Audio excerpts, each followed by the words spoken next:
Hi, and welcome to the Bruce channel. I'm Bruce, and there's no other way to put it. It's been a pretty tough week for he who must not be named. But it's true, there's no other way to put it. Early in the week, on Monday, former Vice President Joe Biden presented the Liberty Medal to Senator John McCain. Liberty Medal has been around since 1989. It's an annual award. It was founded in Philadelphia. It's now administered by the National Constitution Center. Recipients are recognized for their leadership roles in pursuit of freedom. And it's chosen by the NCC and its Board of Trustees. Former winners, an enormously diverse group. They include Malala Yousafzai, the Pakistani girl who was shot in the head because she wanted Muslim girls to be able to get an education. Also former USSR President Mikhail Gorbachev, former Defense Secretary and head of the CIA, Robert Gates, the Dalai Lama, former Supreme Court Justice Sandra Day O'Connor, former Israeli Prime Minister Shimon Peres, former Polish President Lech Walesa, former Secretary of State Colin Powell, several former U.S. presidents, but not only government types. Muhammad Ali, Steven Spielberg. So this year it was the Liberty Medal for John McCain, and former Vice President, former Senator Joe Biden presented it, and then Senator McCain spoke. And, he didn't name names, but there was no doubt to whom he was alluding. This wondrous land has shared its treasures and ideals and shed the blood of its finest patriots to help make another better world. And as we did so, we made our own civilization more just, freer, more accomplished, and prosperous than the America that existed when I watched my father go off to war on December 7th, 1941. To fear the world we have organized and led the 3/4 of a century, to abandon the ideals we have advanced around the globe, to refuse the obligations of international leadership and our duty to remain the last best hope of Earth for the sake of some half-baked, spurious nationalism cooked up by people who would rather find scapegoats than solve problems.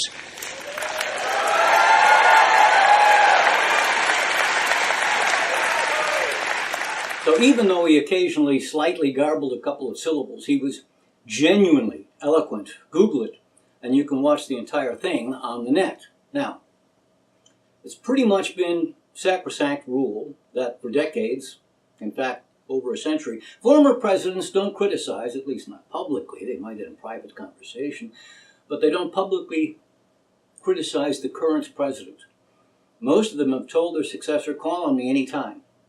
In fact, pretty much all presidents have told their successor, call on me anytime. Democrat Harry Truman sent former Republican President Herbert Hoover to Europe after World War II. And it was he who pretty much kept millions in Europe from starving to death, literally. And former presidents, they all belong to a very exclusive club. Agree with them or not, they're the only ones who know what it's like to have the responsibility, and it's not hyperbole to say it, the responsibility for the fate of the world. So it's amazing that later in the week, 2 former presidents have pretty much offered some public criticism of he who must not be named. President Obama said in a speech that, if you have to win a campaign by dividing people, you're not going to be able to govern them. You won't be able to unite them. And that's pretty much true. And former President W. Bush, said, bigotry seems to be emboldened. Our politics now seems more vulnerable to conspiracy theories and outright fabrication. And we've seen the nationalism turned into nativism and forgotten the dynamism that immigration has always brought to America. Yep, tough week. But I don't think it's going to be his worst. All right, so to paraphrase Hank Williams Jr., are you ready for some baseball? The World Series starts on Tuesday. At my deadline, I only know that it's going to be the Los Angeles Dodgers representing the National League. They had Major League Baseball's best regular season record and pretty much tore through each of their first 2 series. So, might be a good matchup against either the Yankees or the Houston Astros. And it's Houston that I'm rooting for. It's, sort of memory time for them because the Astros came into existence in 1962 and they played in the National League until 2013. So some of the players on both of those teams will remember playing against each other. I am rooting for Houston. They could use something to cheer about given the hurricane damage. And a good friend of mine, although he's not lived there for a couple of decades, is originally from Houston. And I always root against the Yankees. And the Astros were in one World Series, but they lost to the White Sox, 2005. So it'd be nice for them to have a victory. And not only do I not like the Yankees because they beat my tribe, but because just pretty much on principle. My least favorite team is the New York anythings. Doesn't matter the sport. Knicks, Islanders, Jets, Giants, Yankees, Mets. So, if it's Houston, I root for Houston. But if it's New York, I'm rooting for the Dodgers. Anyway, if it is New York against the Dodgers, that'll harken back to the old days when they were both New York teams, the Yankees in the Bronx and crosstown Brooklyn Dodgers. Anyway, the Dodgers have been in LA since the mid-50s, so it's no longer crosstown, it's cross-country. Anyway, it'll be interesting. Either way, I hope it's not the Yankees, but it would be interesting. They have a bunch of young players who can really hit the ball. One codicil, I'm ticked at CC Sabathia. He won the ultimate game against Cleveland, but he came up with Cleveland, and he won a lot of games. He won the Cy Young Award in 2007. So if he does okay, I'm okay with that. All right, I'm going to do a public service announcement. Seriously, it's a weird little hack, and at first I thought it didn't work, but it does. All right, so most people I've talked to who use Facebook, when offered the option on their newsfeed of using most recent or top stories, most choose most recent. I do. It seems to make the most sense. If I scroll down long enough, I will catch up to where I was, and then I'll know I'm caught up. But if you're like me, you know that invariably Facebook changes you back to top stories. All right, two things. If you offer the option, they call it an option. Is it really an option if you, Facebook, change it back? I mean, it's like a waiter asking, would you like a little fresh ground pepper on your salad? And you say, no, thank you. And then they put it on anyway. So, anyway. Oh, and I saw someone question Facebook about this. And someone from Facebook responded saying, oh, I'm sorry you don't like that feature. Feature? Why call it a feature? Ask me again about the ground pepper, So, anyway, it's easy to beat. On your Facebook page, at the address, it says, of course, www.facebook.com. Well, go up there to the address and behind .com, add a /SK equals H _CHR. And if you do that, you'll stay on most recent. I should point out that if you go top right and then click next to your name and click home, it'll take you home and undo that. But, it'll be there without the SK equals stuff. So one of the two things you do is once you sign in with the SK, bookmark that page and use that to get to Facebook. Or instead of clicking home, go to the left and just click refresh. And that is today's public service announcement. You're welcome.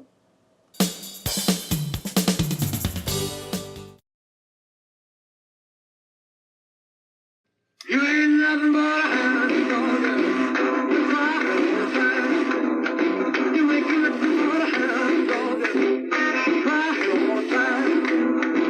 There you ain't nothing but a rabbit and you ain't no friend of mine. When I set you aside, friends, that was just the line.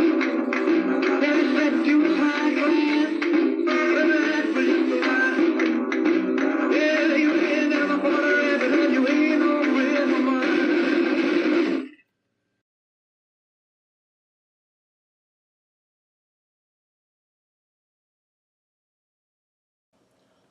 All right, welcome back. Remember, you can write to us at the Bruce Channel at yahoo.com, and you can watch all of our previous shows at tinyurl.com/Bruce Channel. All right, so last week I recommended a movie, one that was a dozen or so years old, but it wasn't one that I'd seen, called The Pursuit of Happiness. This week I'm going to talk to you about two. One Also years ago, and one more recent, I saw a preview for Ghost Rider, starring Nicolas Cage, and he's usually fun, so what the heck. And it was what was expected, a light adventure. It had its share of twists and turns and some unexpected things. It was kind of fun. Cage stars as a motorcycle rider, a stunt motorcycle rider, up in the air and down, and he pulls off the most incredible stunts. Even his crew can't believe it. Of course, they don't know that he made a deal with the devil. So there's that. But here's the thing, the movie ends, and it's not what I expected. Turns out I shouldn't have been surprised, but I didn't know this. I shouldn't have been surprised because, well, I'm not going to tell you, because if you did watch it, that would spoil it for you. But anyway, it's an overall fun ride, so have fun with it if you do. You're not missing greatness if you don't. All right, meanwhile, very different kind of film, a romantic thriller called Allied. Stars Brad Pitt. And in it, he's a Canadian spy in Casablanca during World War II. I don't think he ran into Rick Blaine. They did a wonderful job of costuming, and he partners there with a member of the French underground, and she was played by the French actress Marion Cotillard, something like that. I took Spanish. Anyway, it was well written, and I said it was well costumed. The director is Robert Zemeckis, so, it's got everything. And an ending that I didn't see coming. Very moving. So, that one I recommend. All right, so if you've got any money, I'm not asking if you are affluent or what is your net worth. I'm asking if you have any money. Like take to the store and buy something. I had a little money while I was filming in Florida, but that was because, it was Florida and not my home turf and wasn't sure what would be what. But there, as is true here and probably everywhere, who needs money? I buy few checks ever because I rarely send checks. The bank will send paper checks if I need, so I use my debit card locally and they'll send checks. Anyway, I rarely have any money. But the grocery store that I patronize here is excellent. I looked over and selected a tomato, bought the tomato, and that evening discovered it was rotten inside. So the next day I took it back and she gave me a refund. In money. Wowie zowie, like seeing old friends. And like old friends, they changed. Well, some of them had.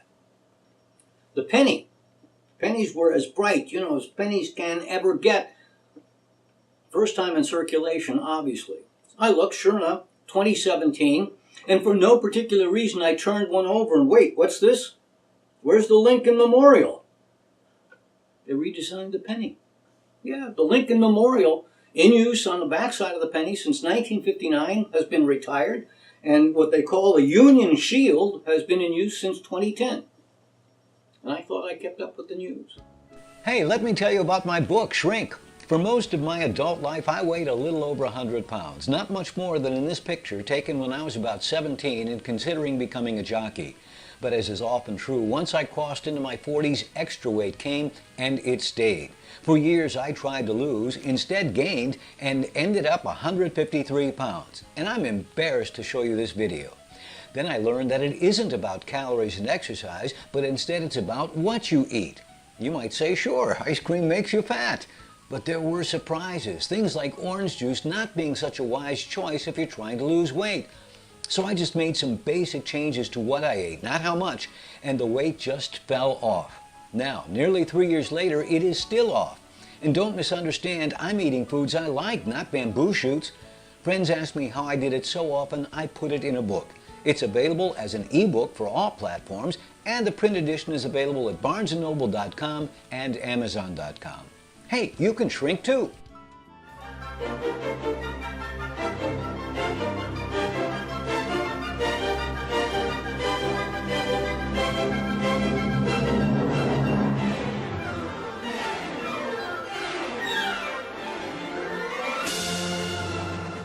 All right, that is not the governor of Colorado. It is the great conductor Leopold Stokowski. Well, it's one of those things that if you're asked, I mean, it's just to be considered is one of the biggest compliments and honors I think I've ever had. You spent a couple hours. Well, that was not the great conductor Leopold Stokowski. It's the governor of Colorado. What's he talking about, Martha? Yeah, I know. You're wondering too. All right. Leopold Stokowski was born in London and ultimately migrated to the U.S. He was the music director with the Cincinnati Symphony, the Symphony Orchestra in Philadelphia, the NBC Symphony, the NBCV, the New York Philharmonic Symphony, the New York Orchestra, the Houston Symphony. Lots of them, lots of them. And it was the Philadelphia Symphony Orchestra that he conducted through 7 of the 8 segments that are in the film Fantasia. All right. Now, Leopold was a ladies' man. He was married several times. His first marriage was to the world-famous pianist Olga Samaroff. And Samaroff, the exotic, perhaps Russian name notwithstanding, was a Texas girl. She was born in San Antonio in 1880, grew up in Galveston. Turns out that at the time there weren't any piano teachers in Texas who were good enough to teach her. I mean, she was a prodigy. If I had a student like that, I'd recommend her to the greatest piano teacher in the area. Maybe even she would go to study in New York. And by the way, there is a lineage of piano teachers. So-and-so studied with so-and-so, and she studied with the great so-and-so. And of course, he, studied with Liszt, and he studied with Beethoven, and really is. There's this lineage. Well, back to our story. Not only was there not a good enough teacher for her in Texas, there wasn't one in the entire country. So she went to Europe to study with the great teachers there. And it was she who discovered Stokowski after she came back. She hired him, promoted him. She played Tchaikovsky's Piano Concerto No. 1 under Stokowski's direction when he debuted his conducting career. It was in Paris, 1909. She was the more famous one, and she could afford to produce her concerts. She married Stokowski in 1911, and they had a daughter, Sonia. They divorced in 1923. Still wondering what the connection here is? Well, when Olga returned from Europe in the early 1900s, she wasn't yet famous, and she was having trouble getting famous. The problem was not that she couldn't play. She could play unbelievably well. She was having trouble getting noticed and had trouble getting bookings. Yet just a few years later, she was world famous. Why? Well, for one thing, being from Texas. This isn't a reason to put down Texas, but in the early 20th century, being from Texas didn't elicit the idea that you might be a great pianist. Oh, and her name didn't help either. So what changed? Same sort of thing that happens now. She became famous as Olga Samaroff. But her birth name was Lucy Mary Olga Agnes Hickenlooper. Yeah, she's not a direct ancestor, but she is indeed related in some way to Colorado Governor John Hickenlooper. Now you know the rest of the story. Yeah, thanks. All right, some while back, a good while, I think, I showed you a map that showed which websites or type of websites, such as state populations, visited the most, and there were others like that. And the other day, I saw this one. The most used word in each state. Interesting. In New Mexico, the word is nobody. In Alabama, the word is fun. My initial thought was, well, how'd they find this out? And then I figured, well, it wouldn't be that hard. You simply sample people's conversations or maybe letters to the editor or whatever. And then I noticed this. We read left to right and down, right? So you can make these maps say whatever you want by adjusting the methodology because the underlying data doesn't vary that much from one state to another, but whatever, nobody checks this stuff. Just pick whatever normalization lets you make fun of Florida. All right, some quickies. Ray Magliazzi from Car Talk posted this, and I guess we should thank him. I think it's great. I don't know exactly how old the picture is, but I love it. And I'd love to know where it is. It's in Greensboro. It's pretty much my backyard. I could maybe go see the dealer and show them the picture. All right. Here is a picture of 2 leafcutter ants. See, that's what they do. But someone posted a picture of a leafcutter ant in, I don't know, California or Colorado or maybe Washington. You see where this is going, right? Oh, interesting too. On Thursday this week, Peru's Congress voted to make pot legal. I hear the train a-comin', it's rolling around the bend, and I ain't seen the sunshine since I don't know when. I'm stuck in Folsom Prison. That's Johnny Cash, of course, singing one of his biggest hits, maybe his biggest hit, Folsom Prison Blues. Well, some creative genius posted this. I see the light a-comin', refracting round the bend, and I ain't seen a rainbow since I don't know when. Folsom Prison Blues, yeah. All right, finally, upcoming this week, today, Sunday, is Nut Day. I never thought they'd have a day dedicated to me. Tomorrow, Monday, the 23rd, is TV talk show host. I think I talked about this a couple weeks ago. I guess I had the date wrong. Tuesday is both United Nations Day and World Tripe Day. I kid you not, World Tripe Day. I vote for the UN. Oh, and of course the series starts Tuesday night, World Series. Friday, the 27th, is International Bandana Day. I'm not sure what to make of it, but okay. And